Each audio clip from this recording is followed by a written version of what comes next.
Hello viewers, welcome back to JKB Ministries YouTube channel.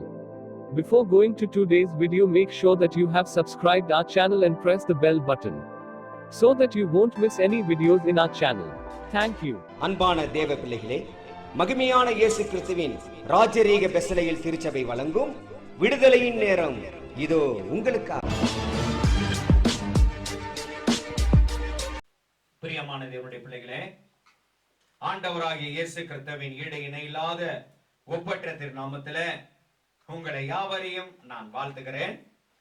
தேவ செய்தியை முழுமையாக கேளுங்கள். ஏதோ ஒரு இன்ட்ரோடக்ஷன் மட்டும் கேட்டுட்டு போயிட வேணாம். முழுமையாக கேட்டால் ரகசியம் என்ன அப்படின்னு சொல்லி நாம் அறிந்து கொண்டு ஒரு புதிய வேதமாக நம்முடைய இதயத்தையே தேவன் ஸ்தாபிப்பார். மறைக்கப்பட்ட ரகசியங்கள் ஏராளம் ஏராளம் ஏராளம். இப்பிரபஞ்சத்தின் லோகாதிபதி மனக்கண்களை குருடாக்கி வைத்திருக்கிறான் என்கிறதான காரியம். ஆகவே கேட்போமா? தேவ ரகசியத்தை அறிந்து கொள்வோமா? நாம் கேட்டது மாத்திரமல்ல, அநேகருக்கு ஷேர் பண்ணுவோமா? இதுவரை இந்த செய்தியின் வாயிலாக இதோ யூடியூப்லயும் சரி, பேஸ்புக்லயும் சரி, நீங்க கேட்கும்போது நீங்க சப்ஸ்கிரைப் பண்ணுங்க. அநேகருக்கு நீங்க இந்த தேவ செய்தியை நீங்க அனுப்புங்க, ஷேர் பண்ணுங்க. இந்த ஊழியத்துல கர்த்தர் தாமே உங்களையும் ஆசீர்வதித்து பங்காளிகளாக உன்னதமான தேவன் பயன்படுத்துவாராக. பிரியமான தேவனுடைய ஜனமே, இந்த நல்ல அருமையான வேளையிலும் கூட தேவனுடைய செய்திக்கு ஏற்ற ஒரு நல்ல ஒரு தலைப்பை உன்னதமான தேவன் தருகிறார்.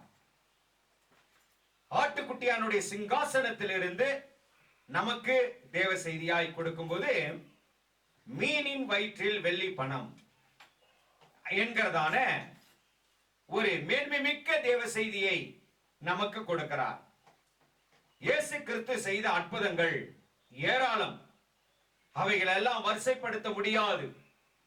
எழுதப்பட்டது கொஞ்சம், அறிந்து கொண்டது கொஞ்சம், அறியாதது அநேகம்.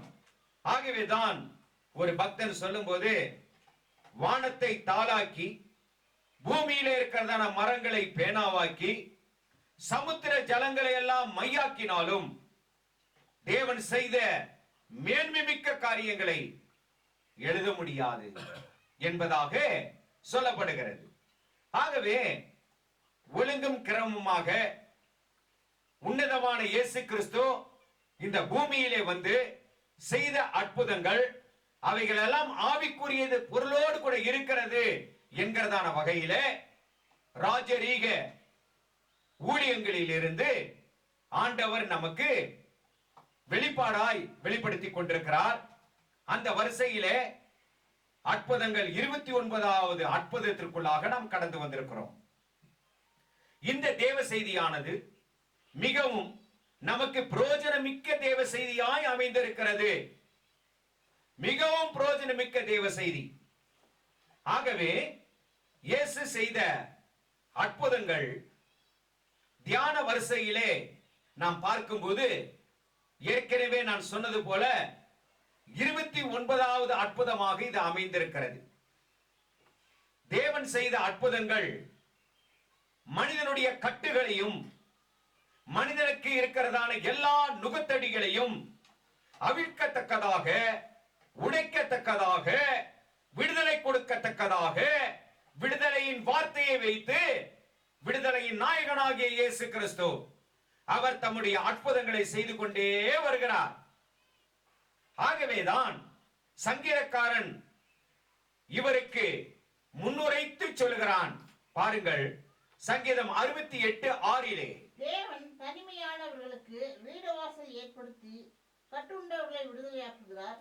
துரோகிகளோ வறண்ட பூமியில் தங்குவார்கள். கட்டுண்டவர்களை விடுதலையாக்குகிறார்.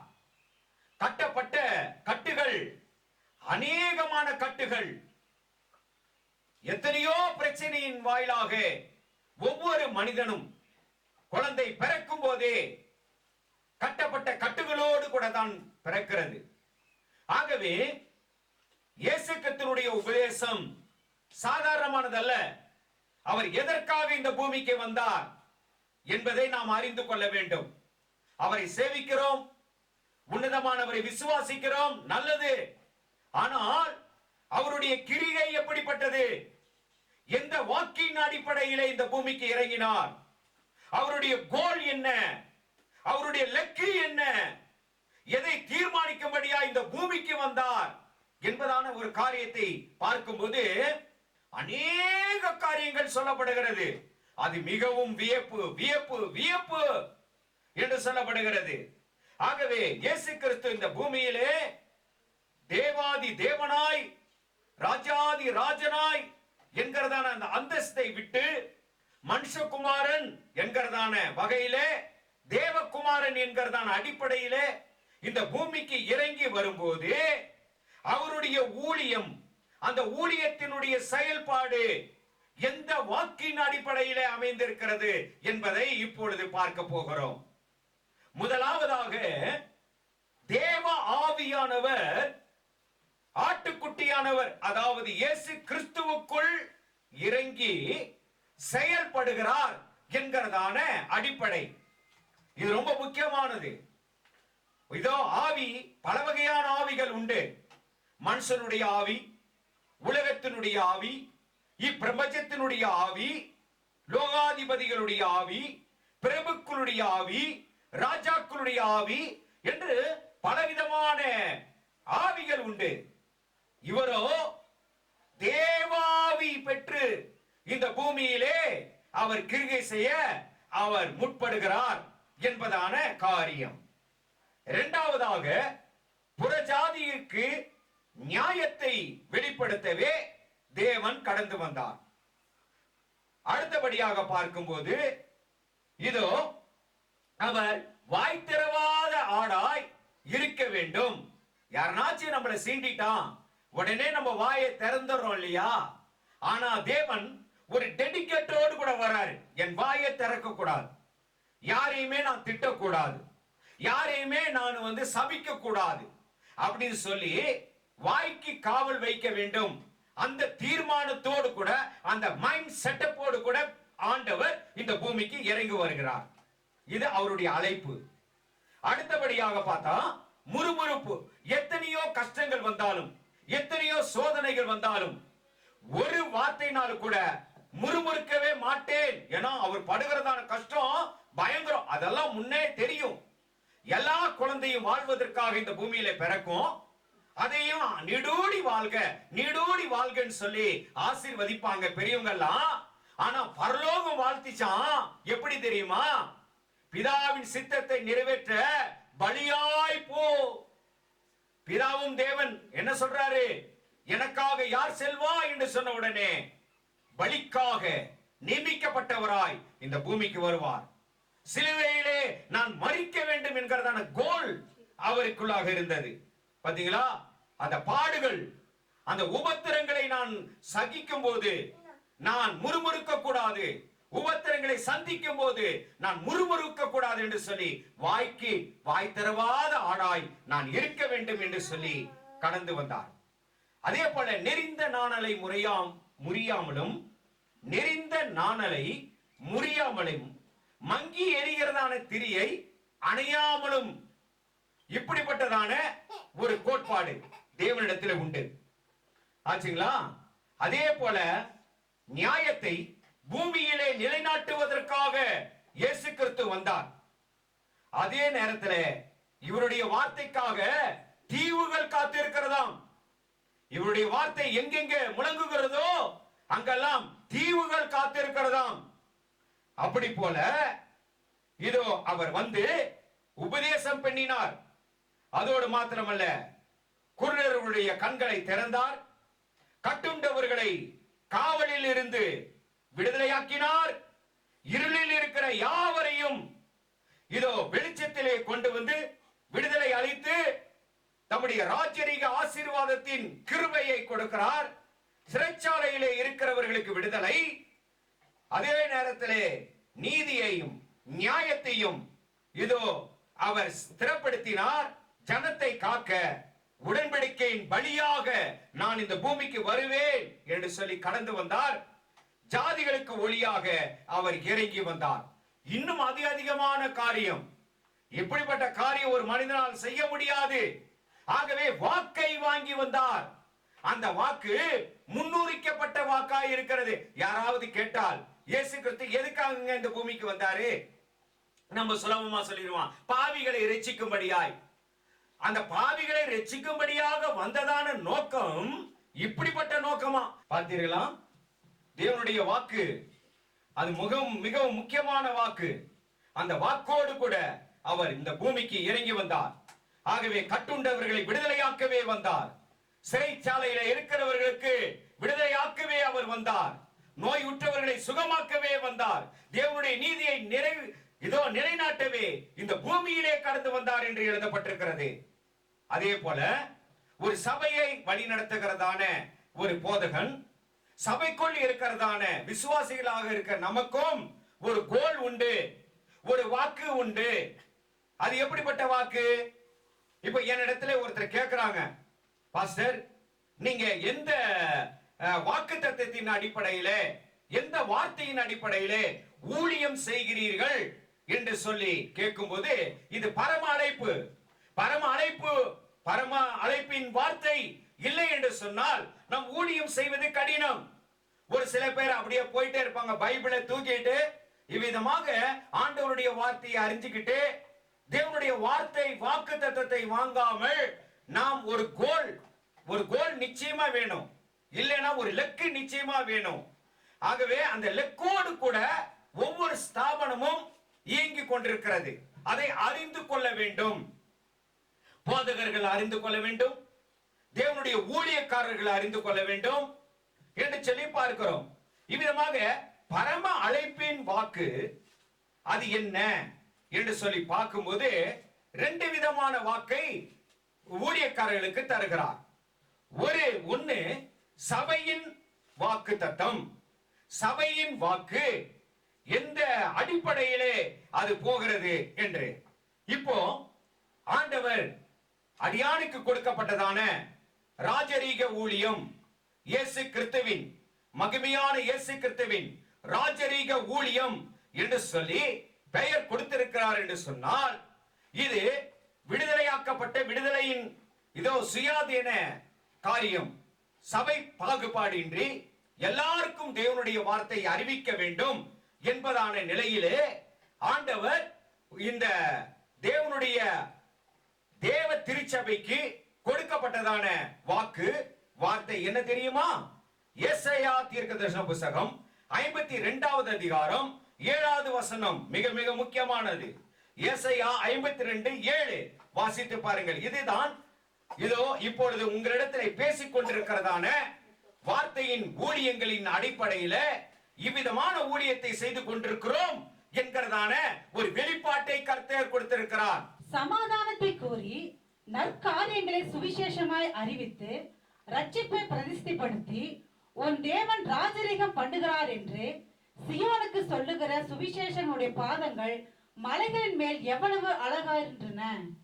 உன் தேவன் ராஜரீகம் பண்ணுகிறார் என்று சொல்லி ரட்சிப்பை பிரஸ்தாபப்படுத்தி எல்லா ஜாதி ஜனங்களுக்கும், எல்லா தேவனுடைய பிள்ளைகளுக்கும் செய்தியை அனுப்பும்படியான ஒரு ஊழியத்தை தான் தேவனாகிய கர்த்தர் ராஜரீக மகிமையின் ஊழியம் என்று சொல்லி நமக்கு கொடுத்திருக்கிறார். இந்த ஊழியத்தை நடத்தும் போது தனிப்பட்ட முறையிலே இந்த ஊழியம் நடத்தி செல்கிறதான அடியானுக்கும் கூட என்ன செய்தாரு? வார்த்தையை கொடுத்திருக்கிறார். அதுதான் போதகனுக்குரிய வார்த்தை, போதகனுக்குரிய ஆசீர்வாத வார்த்தை. அது வார்த்தை என்ன வார்த்தை என்று சொல்லி பார்க்கும்போது மத்தேயு 16வது அதிகாரம் 18-19 வசனங்கள். மேலும் நான் உனக்கு சொல்லுகிறேன், நீ பேதுருவாய் இருக்கிறாய், இந்த கல்லின் மேல் என் சபையை கட்டுவேன், பாதாளத்தின் வாசல்கள் அதை மேற்கொள்வதில்லை. பரலோக ராஜ்யத்தின் திறவுகோலை நான் உனக்கு தருவேன். பூலோகத்திலே நீ கட்டுகிறது எதுவோ அது பரலோகத்திலும் கட்டப்பட்டிருக்கும், பூலோகத்திலே நீ கட்ட அவிழ்ப்பது எதுவோ அது பரலோகத்திலும் கட்ட அவிழ்க்கப்பட்டிருக்கும் என்றார். வழி நடத்துகிறதான ஊழியக்காரர்கள் நிமித்தமாய் இந்த வார்த்தை எனக்கு வந்த பொழுது நான் என்னவா இருக்கும் என்று நான் நினைத்தேன். இது நடக்குமா? இது நடக்குமா? பேசக்கூட தெரியாத என்னை பேச வைப்பாரா? ஞானம் இல்லாத எனக்கு ஞான போதனை கிடைக்குமா? அறிவில்லாத எனக்கு அறிவின் உபதேசத்தை நான் எப்படி சொல்லுவேன்? 2 வார்த்தை கூட பேச முடியாது எனக்கு இப்படிப்பட்ட ஒரு சபையவே நடத்தக்கூடியதான ஒரு தகுதியை தருவாரா? காலம் சென்றது, நேரங்கள் சென்றது. தேவனுடைய சமூகத்திலேயே நான் காத்திருந்தேன். சரியா 10 வருடங்கள் கழித்து தேவன் இப்படிப்பட்டதான வார்த்தை 10 வருடங்களுக்கு முன்னதாக சொன்ன வார்த்தை பின்னதாக நிறைவேறி இப்போ 15 வருட காலமாய் இந்த வார்த்தையின் அடிப்படையிலே சபையினுடைய வார்த்தை, போதகருக்காகிய எனக்குரிய வார்த்தை, இந்த அடிப்படையிலே வைத்து தேவ திருச்சபையை வழிநடத்தி கொண்டிருக்கிறார். கரங்களை தட்டி தேவனுக்கு மகிமை எடுப்போம். உன்னதமான தேவன் பெரியவர். அவர் வாக்கு மாறா தேவன். அவர் சொன்னால் அப்படியே நடக்கும் என்கிறதான வார்த்தை. இப்படிப்பட்ட அதி உன்னதமான தேவனை இவ்விதமாக சேவிக்கும்படியான ஒரு ஒழுங்கு முறைகளை தேவனாய் கர்த்தர் கொடுக்கிறார். அப்படி இந்த செய்திக்கேற்ற ஒரு சப்ஜெக்ட்ல நம்ம வரும்போது ஆங்காங்கே எல்லா விதமான அற்புதங்களை அடையாளங்களை செய்து கொண்டு வருகிறார் தேவன். அப்படி செய்து கொண்டு வரும்போது ஒருவன் நல்ல ஒரு ஆண்டவரை சோதிக்கும்படியாக சொல்ல முடியாது, ஒரு நியாயமாய் கேட்கிறான். என்னன்னு கேட்டீங்கன்னா வரி வசூல். நீங்க எல்லாம் கட்டிட்டீங்களா? இந்த மாசம் வரி வசூல், இந்த மாசம் வரி ஒழுங்கா கட்டிட்டீங்களா? பாத்துக்கலாங்க, அப்புறம் பாத்துக்கலாம். நோட்டீஸ் வரட்டும், 2-3 நோட்டீஸ் வரட்டும், அப்புறம் பாத்துக்கலாம். கவர்மெண்ட்டுக்கு கொடுத்து என்ன இருக்கு, நம்ம பணத்தை தானே நிறைய தின்றாங்க அப்படின்னு நம்ம சொல்லிட்டு போயிடுறோம் இல்லைங்களா? ஆனா ஆண்டவராகிய இயேசு கிறிஸ்து என்ன செஞ்சார்? அவர் வரி கட்டணுமா? அவரே தேவகுமாரன், அவரே உன்னதமானவரு, அவரே ஆச்சரியமானவரு, நமக்கெல்லாம் ஆசீர்வாதத்தை கொடுக்க வருகிறவரு. அவரிடத்துல ஒருத்த முறைப்படி அவன் கேட்கான். யாரிடத்துல கேட்டான் அப்படின்னா சீடன் இடத்துல கேட்கான். உங்க போதகர் வரி கட்டுகிறாரா அப்படின்னு கேட்கிறான். கேட்கும்போது அது என்னன்னு கேட்டீங்கன்னா ஒரு வரி அப்படின்னு அந்த காலத்துல சொல்லப்படுகிறது. ஆனாலும் இன்னொரு பக்கம் அது காணிக்கையாக அர்ப்பணிக்கப்படுகிற பணமாகவும் இருந்தது. பாவ நிவாரண பலி, பாவ நிவாரண காணிக்கை என்றும் அடிப்படை கொள்கையிலே சொல்லப்படுகிறது. ஆகவே இதை பார்க்கும்போது ஆண்டவரும் இதை கேட்கிறாரு. கேட்ட உடனே அவருடைய நினைவுகளுக்குள்ளாக பலவிதமான, இப்ப நம்ம முன்னதாக பார்த்தோம் இல்லைங்களா, ஆண்டவர் எந்த கோலோடு கூட வந்தார். இந்த பூமிக்கு வந்த உடனே கூட அவர் ஒழுங்கும் கிரமமாக, யாரும் அவரை குறிச்சு கேட்டக்கூடாது, எல்லாவற்றிலும் அவர் ஒழுங்கும் கிரமமாக நடந்தார். யாருமே குறை சொல்லாத அளவுக்கு அவர் நீதிமானாய் வாழ்ந்தார் என்று சொல்லப்படுகிறது. உலக சட்டங்களுக்கும் கீழ்ப்படிந்தார், ஆலயத்தின் சட்டங்களுக்கும் கீழ்ப்படிந்தார். அவர் சகல காரியங்களும் அறிந்திருந்தபடியினாலே சகல காரியங்களும் கீழ்ப்படிந்தார். அப்படின்னா பலிபீடத்திலே கொடுக்கப்பட வேண்டிய காணிக்கை அது என்னன்றது அவர் அறிஞ்சார். அது என்ன அப்படின்னும் போது என்னாகமம் புஸ்தகம் 7:11 வாசித்து பாருங்கள். ஒருவன் பலிபீடத்த அண்டே வரும்போது காணிக்கையை கொண்டு வர வேண்டும் என்று எழுதப்பட்டிருக்கிறது சட்டம். வாசியுங்கள். அப்பொழுது கர்த்தர் மோசேயை நோக்கி, பலிபீடத்தின் பிரதிஷ்டைக்காக ஒவ்வொரு பிரபுவும் தன் நாளிலே தன் காணிக்கையை செலுத்த கடவன் என்றார். பாத்தீங்களா? அவன் தன் காணிக்கையை செலுத்த கடவான். இது வேதத்தில் எழுதப்பட்டிருக்கிறது. ஆகவே காணிக்கை வாங்கிதான் சபையை நடத்தணும்ன்றது கிடையவே கிடையாது. ஆச்சுங்களா? தப்பு வந்துடும். காணிக்கை கேட்டா போதக மேல தப்பு நினைச்சுக்க கூடாது. ஏன் கேட்டீங்கன்னா அவன் தன் காணிக்கையை செலுத்த கடவான். இது பைபிள்ல இருக்கு, வார்த்தையில இருக்கு. அதுக்கப்புறம் பாத்தீங்கன்னா தேவ சமூகத்துல வரோம், பிரேயர் பண்றோம். அதுக்கப்புறம் உண்டியல் நேரம்னு வருது.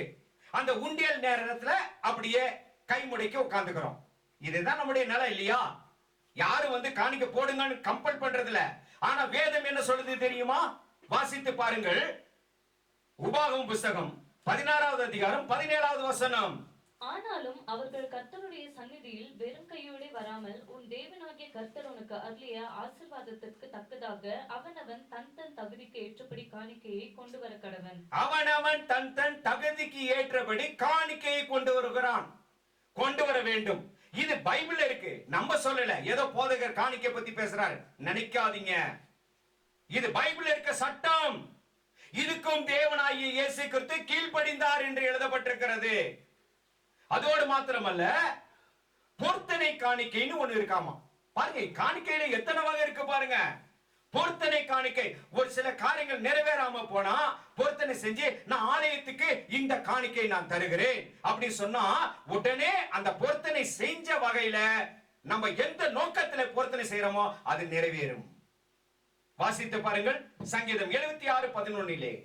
பொருத்தனை பண்ணி அதை உங்கள் தேவனாகிய கர்த்தருக்கு நிறைவேற்றுங்கள். அவரை சூழ்ந்திருக்கிற அனைவரும் பயங்கரமானவர்களுக்கு காணிக்கைகளை கொண்டு வர கடவர்கள். பயங்கரமானவருக்கு காணிக்கை கொண்டு வாருங்கள். பாத்தீங்களா எப்படிப்பட்ட காரியம்? பயங்கரமானவருக்கு, அதிபயங்கரமானவருக்கு. அப்படின்னா காணிக்கை எவ்வளவு முக்கியப்படுத்தி வேதம் சொல்லுகிறது.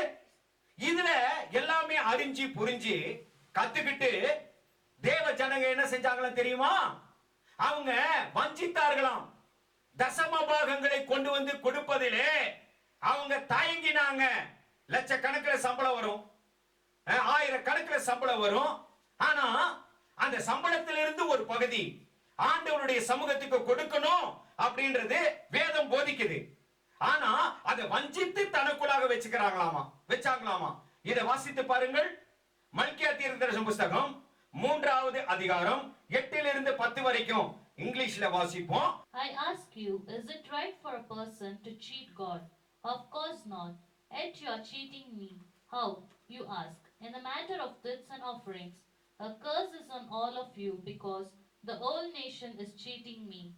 Bring the full amount of your tithes to the temple, so that there will be plenty of food there. Put me to the test, and you will see that I will open the windows of heaven and pour out on you in abundance all kinds of good things. என்ன சொல்லப்படுது? அவங்க எல்லாம் என்ன செய்றாங்களா? Seating அப்படி சொல்லப்படுது இல்லையா? அப்படின்னா என்னமா தமிழ்ல? சீட்டிங்னா என்ன?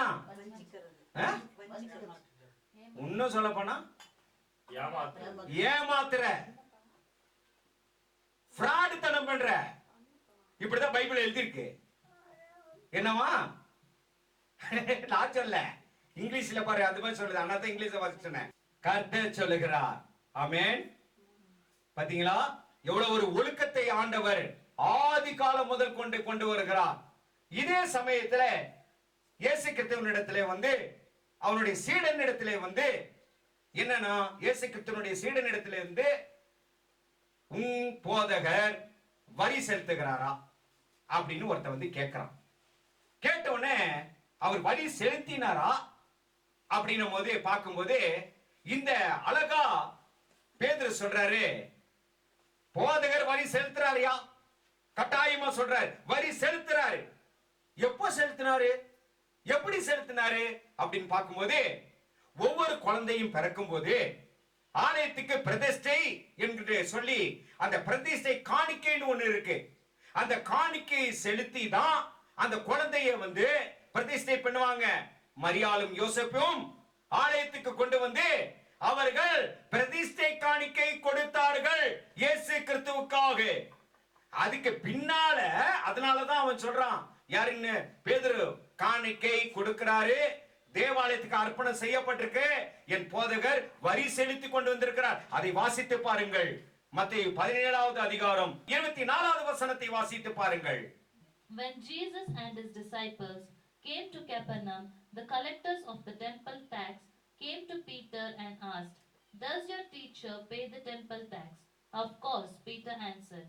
When Peter went into the house, Jesus spoke up first. "Simon, what is your opinion? Who pays duties or taxes to the kings of this world, the citizens of the country or the foreigners?" The foreigners, answered Peter. "Well then," replied Jesus, "that means that the citizens don't have to pay." பார்த்தீர்களா?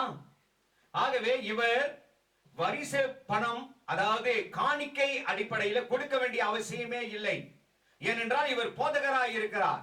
இவருக்கும் தேவாலயத்துக்கும் இவ்விதமாக சம்பந்தம் உண்டு. தம்முடைய சீடர்களும் கூட தேவாலயத்திலே ஆசாரியர்கள் என்கிறதான நிலையிலே, ஊழியம் செய்கிறவர்கள் என்கிறதான நிலையிலே இருக்கும் போது என்னன்னா பங்கு கொடுக்க வேண்டிய அவசியம் இல்லை. ஆனாலும் கேட்டார்களே, அவர்களுக்கு இடையூறா இருக்க வேண்டாம் என்று சொல்லி தேவன் இவ்விதமாக வரிப்பணத்தை செலுத்துவதற்கு, அதாவது காணிக்கை செலுத்துவதற்கு இவ்விதமாக அந்நியன் தான் காணிக்கை செலுத்த வேண்டும். சுயாதீனன் காணிக்கை செலுத்த வேண்டிய அவசியம் இல்லை. அந்நியன் என்றால் யார்? எப்படி? இதுக்குண்டான ரகசியம் என்ன? பாவம் செய்கிறவன் அந்நியன், பாவியாய் இருக்கிறவன் அந்நியன். ஆனால் இவர்கள் யூத ஜனங்களுக்கு முன்னதாக இவர் பாவியாகத்தான் அவங்களுடைய கண்களுக்கு தெரிந்தது. பாத்தீங்களா? அதனால இவர் என்னன்னா அந்நியராக்கப்பட்டார். அந்நியராய் இல்லாத பொழுது இவர் அந்நியராக்கப்பட்டார் என்கிறதான ரகசிய குறிப்பும் இதுல இருக்கிறது. ஆகவேதான் இவ்விதமாக கடலுக்கு சென்று தூண்டில் போடு, முதலாவது ஒரு மீன் மாட்டும், அந்த மீன் வாயிலே வெள்ளி பணம் இருக்கும், அதை கொண்டு வந்து கொடு அப்படின்னு எனக்கும் உனக்கும் வரி பணத்தை செலுத்தி விடுன்னு ஆண்டவர் சொல்றார். எப்படிப்பட்ட ஒரு காரியம் பாத்தீங்களா? இதுல என்னன்னு கேட்டீங்கன்னா, ஆண்டவர் சொல்லும் போது பேதுரு உடனுக்குடனே கீழ்ப்படிந்தார். இங்கே வரி பணத்தை கேட்கிறவனுக்கு இயேசு கிறிஸ்து கீழ்ப்படிந்தார். இயேசு கிறிஸ்துவனுடைய வார்த்தைக்கு பேதுரு கீழ்ப்படுகிறார். ரெண்டு விதமான காரியம் பாத்தீங்களா? ஆகவே உலக சட்டத்திற்கும் நாம் கீழ்ப்படிய வேண்டும், ஆலயத்திற்கும் கீழ்ப்படிய வேண்டும், அதே போல தேவ நீதிக்கும் கீழ்ப்படிய வேண்டும். யாருக்கும் எந்த வகையிலும் இடருள் உண்டாகாதபடிக்கு நம்ம நடந்து கொள்ளணும். இதுதான் இங்க நடக்கிற போதனை. இதுல அற்புதம் நடக்குது. ஆகவே மீன் என்றால் என்ன, அதனுடைய வாயில இருக்கிறதான வெள்ளி பணம் எப்படிப்பட்டது, இதனுடைய ரகசியம் என்ன என்பதை இரண்டாவது பாகத்துக்குள்ளாக நாம் கேட்க போகிறோம். ஏனென்றால் உபதேசம் அதிகமானால் நேரம் அதிகமாகும்.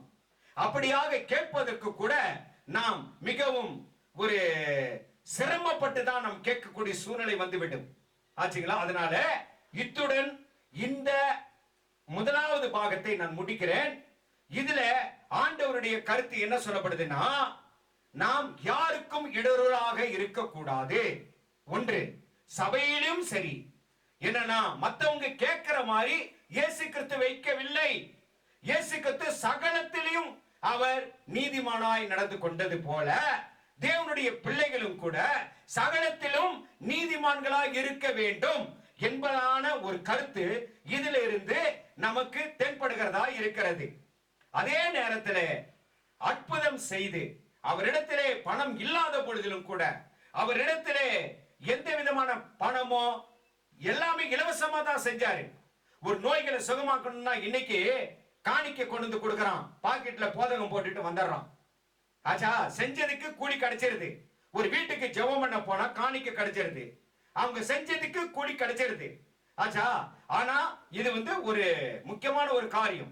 வெறும் கையோட ஊழியக்காரர்களை அனுப்பக்கூடாது. வீட்டுக்கு வந்தா ஜெபம் பண்ணவங்கள வெறும் கையோட வீட்டுக்கு அனுப்பக்கூடாது, வீட்டை விட்டு வெளியே அனுப்பக்கூடாது. அப்படின்றதுக்காக வேதத்தை கற்று தெரிந்தவர்கள் கனம் கொடுக்கிறார்கள், ஊழியக்காரர்களுக்கு கனம் கொடுக்கிறார்கள். ஆனால் ஆண்டவராகிய இயேசு கிறிஸ்து என்னன்னா யார் இடத்திலும் பணம் வாங்கல, யார் இடத்திலும் பாக்கெட்ல பணத்தை போட்டுக்கல, வச்சுக்கவும் இல்ல. வச்சிருந்தா பாக்கெட்ல இருந்து அந்த அங்கில இருந்து எடுத்து இந்தா நீ வரி பணம் செலுத்தின்னு சொல்லி இருக்கலாம். இல்ல, அவர்கிட்ட எல்லாம் இலவசமாய் கொடுக்கிறார். இலவசமாய் பெற்றுக் கொள்கிறதான ஈவை அடிப்படையில கொடுக்கிறார்.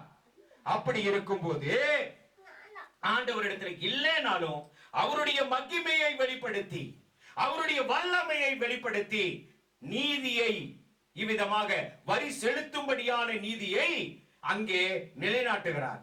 பிரியமான தேவஜனமே, இன்னைக்கு நம்ம ஜெபம் பண்ணிட்டு இருப்போம், ஆலயத்துக்கு ஒழுங்கா வருவோம், ஆனா கவர்மெண்ட்டுக்கு வரி செலுத்த மாட்டோம். இது எப்படி இருக்கும்? இயேசு கிறிஸ்துவே, நம்முடைய தலைவர் இயேசு கிறிஸ்துவே வரி செலுத்தும் போது நம்ம ஏமாத்திட்டு இருக்கிறோம்.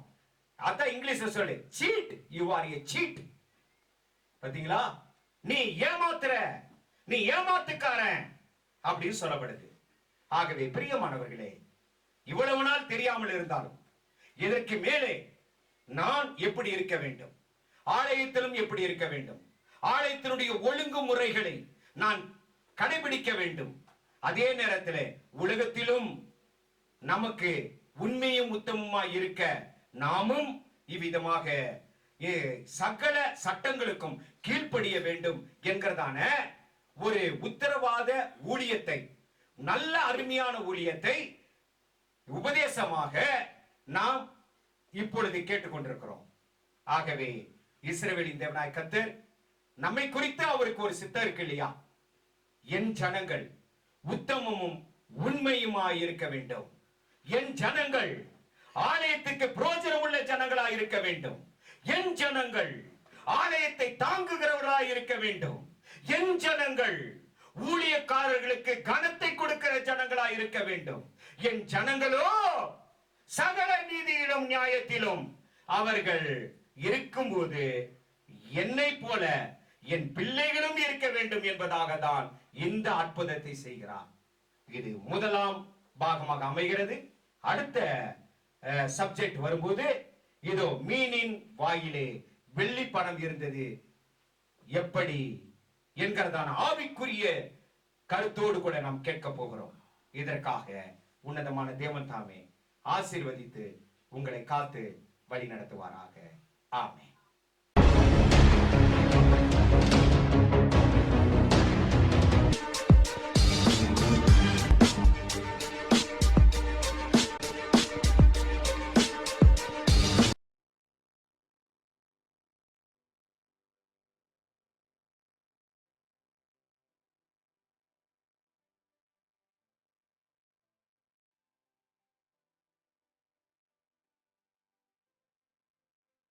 பிரியமான தேவ பிள்ளைகளே, இப்பொழுது கேட்டதான விடுதலையின் நற்செய்தி உங்களுக்கு அதிக பிரயோஜனமாக இருந்தது என விசுவாசிக்கிறோம்.